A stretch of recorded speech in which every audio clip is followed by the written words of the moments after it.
Bonjour à tous et bienvenue dans 360, où cette semaine on va s'intéresser à travers le prisme de la géologie à un sujet qui participe à l'actualité depuis quelques années maintenant, à savoir les activités de Total en Ouganda.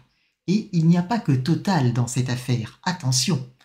À l'origine, la région a été prospectée par Heritage Oil, une petite compagnie pétrolière basée à Jersey et qui explore surtout en Afrique. Tullow Oil a racheté à Heritage Oil une concession d'exploitation dans le secteur du lac Albert, avant d'en vendre à son tour un tiers à Total Energy et un tiers à la China National Offshore Oil Company, que j'appellerai CNOOC dans la suite de cette vidéo, une compagnie pétrolière publique chinoise. Depuis, Tullow Oil a échoué à convaincre le gouvernement ougandais d'approuver ses projets pétroliers sur zone, notamment la construction d'un oléoduc qui a été jugée trop impactante pour l'environnement pour ce qu'il rapporterait.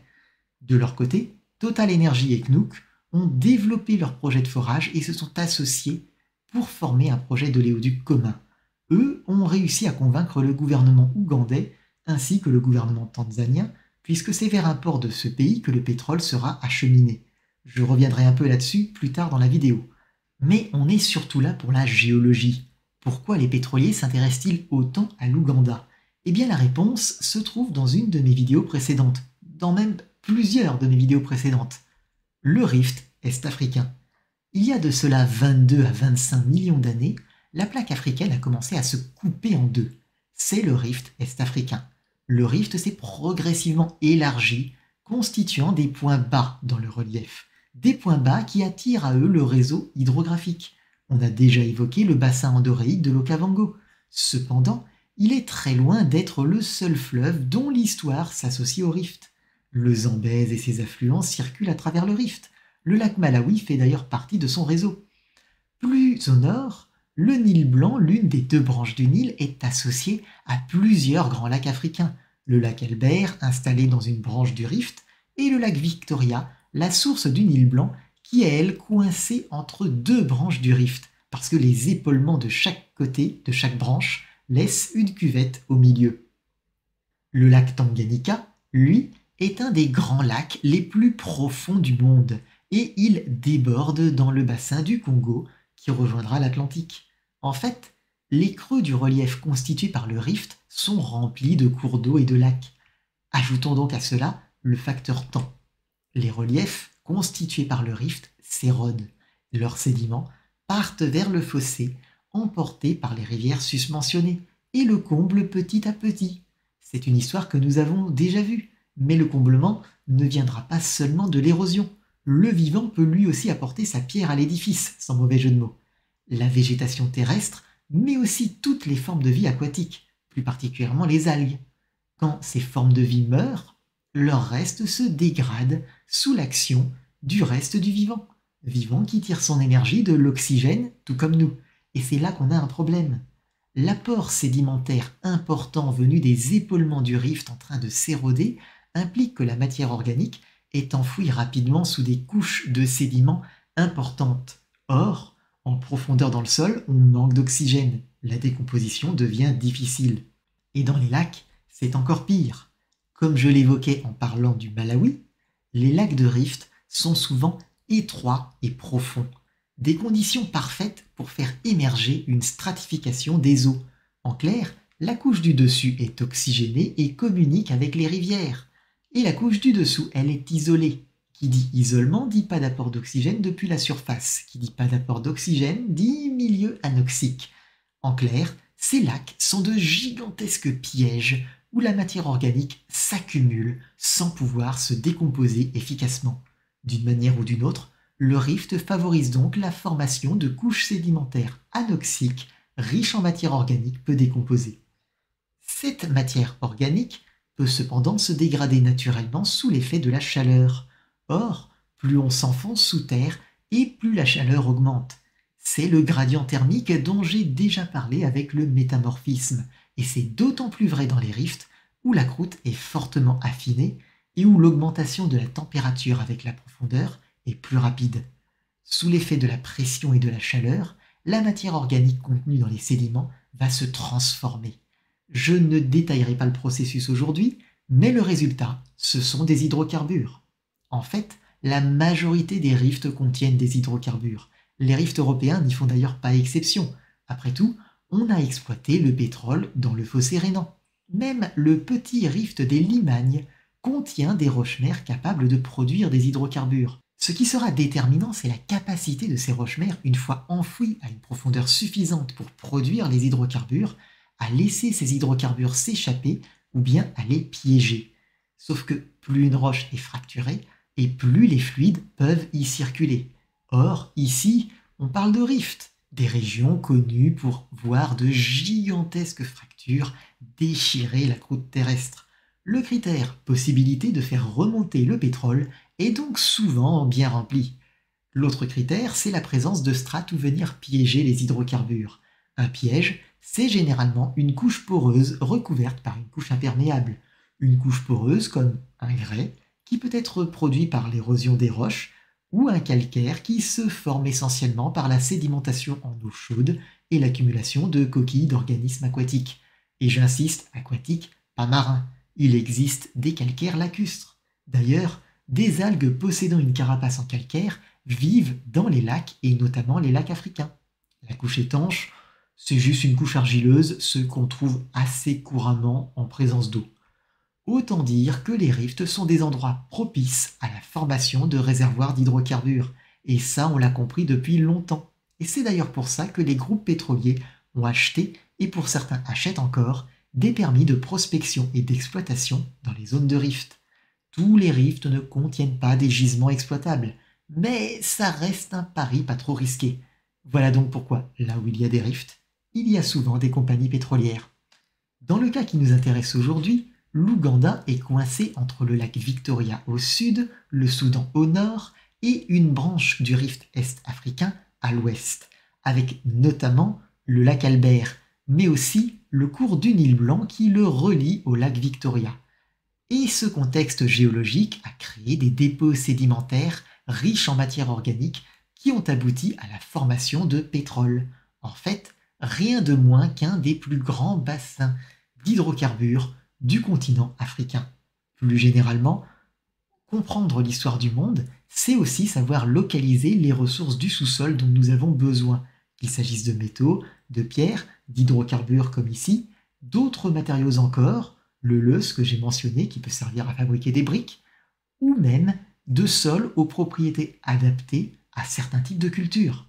Mais avant de continuer un peu sur ce projet particulier, j'aimerais quand même m'attarder sur un de ses aspects techniques. Le projet Tilenga ajoute plusieurs puits de pétrole aux activités de Total en Afrique. Il s'agit de puits nouvelle génération qui utiliseront l'énergie géothermique libérée par l'extraction pour fonctionner. En effet, le principe d'un puits d'eau chaude destiné à la géothermie est voisin de celui d'un puits de pétrole. Et puisque les roches contiennent de l'eau et que le pétrole se trouve en profondeur, là où les roches sont chaudes, il y a de l'eau chaude à proximité du pétrole. Si le projet EACOP aboutit, ils seront reliés à un oléoduc ultramoderne construit en partenariat avec CNOOC et UNOC, la compagnie pétrolière ougandaise, et qui sera alimenté en énergie par un mélange de géothermie provenant des puits de pétrole et de solaire, et qui pourra même fournir son excédent d'électricité aux communautés voisines. Qu'importe si ces sites sont finalement mis en service, c'est assez intéressant de voir que ces technologies existent et qu'on peut donc décarboner l'extraction d'hydrocarbures. Parce que si on peut abandonner les hydrocarbures comme source d'énergie, réduire l'usage des plastiques, le fait est que certains plastiques, et notamment des plastiques techniques, comme ceux qu'on utilise par exemple pour fabriquer des éoliennes, des pièces de voiture, des pièces pour l'aérospatiale, l'aéronautique, etc., n'ont pour l'instant aucune alternative. Bien sûr, on en cherche, mais on ne peut pas attendre d'avoir trouvé ces nouveaux matériaux alternatifs pour commencer à construire des éoliennes destinées à la production de l'hydrogène que consommeront nos nouveaux fours de recyclage des métaux certifiés sans émission de CO2. Pour l'avenir prévisible, on a donc besoin de plastique issu du pétrole et donc de pétrole, y compris pour fabriquer des infrastructures permettant la décarbonation. C'est ironique, mais c'est comme ça, on n'a pas de solution miracle. Donc, si on peut décarboner l'extraction d'hydrocarbures, c'est déjà un peu mieux.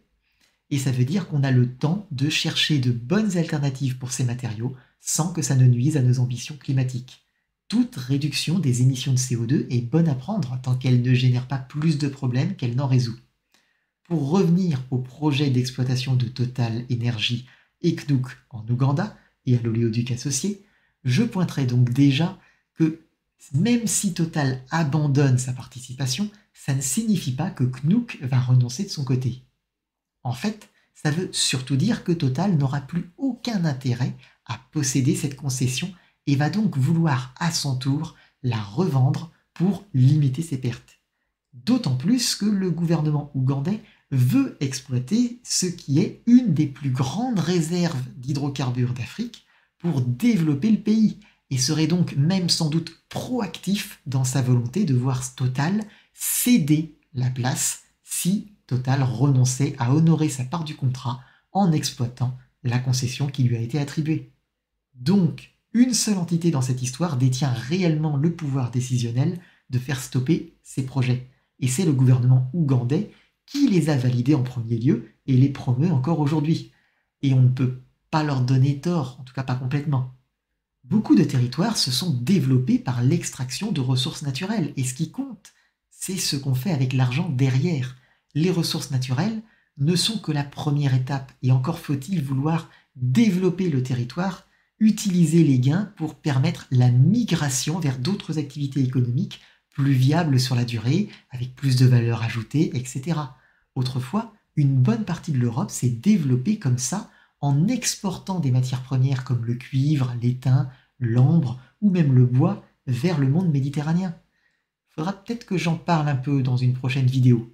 Enfin bref, que le gouvernement ougandais affiche la volonté publique de favoriser les acteurs qui proposent une exploitation plus respectueuse de l'environnement est toujours bon à prendre. Mais il faut comprendre que plus respectueuse de l'environnement ne veut pas dire sans impact.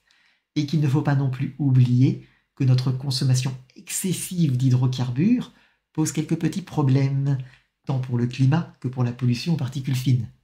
Mais maintenant, si vous vous demandez qui de CNOOC, Total et UNOC ou de leurs opposants a raison dans cette histoire, moi ce que je peux vous dire scientifiquement et en tant qu'extérieur au projet, c'est qu'il faut qu'on réduise rapidement la voilure sur les hydrocarbures. Je ne peux que vous donner des éléments pour comprendre et départager les sources d'hydrocarbures, et je le ferai. Appréhender leur nécessité, et aussi le terrible impact qu'elles engendrent. J'ai d'ailleurs déjà consacré plusieurs vidéos à ces sujets et aux impacts anthropiques en général. Pour le détail de chaque projet individuel, sa pertinence, sa nécessité, ses forces, ses faiblesses, ses alternatives, les contextes socio-économiques qui l'entourent, il faut plus d'éléments que ce que je peux donner en quelques minutes de vidéo sur la géologie. Mais vous êtes capable de vous forger vos propres opinions, à condition d'avoir les cartes en main pour ça. Et mon but en tant que médiateur scientifique en géosciences n'est que de vous amener des éléments d'information supplémentaires qui vous aideront à mieux comprendre le monde et aussi les sociétés humaines qui s'y développent. Si j'ai choisi ce sujet, c'est avant tout pour les cartes qu'il me permettait de vous apporter, pour l'illustration pratique de ce que j'expliquais sur les rifts et des enjeux économiques qui vont y être associés. Et c'est maintenant à vous d'utiliser ces connaissances et toutes les connaissances qui s'y connectent et que vous avez pu collecter pour parvenir à vos conclusions. C'est d'ailleurs de là que vient la phrase avec laquelle je conclus mes vidéos. Et vous savez, celle où je vous dis à une prochaine fois, et d'ici là puisse votre esprit demeurer vif et votre curiosité dénuée de toute limite.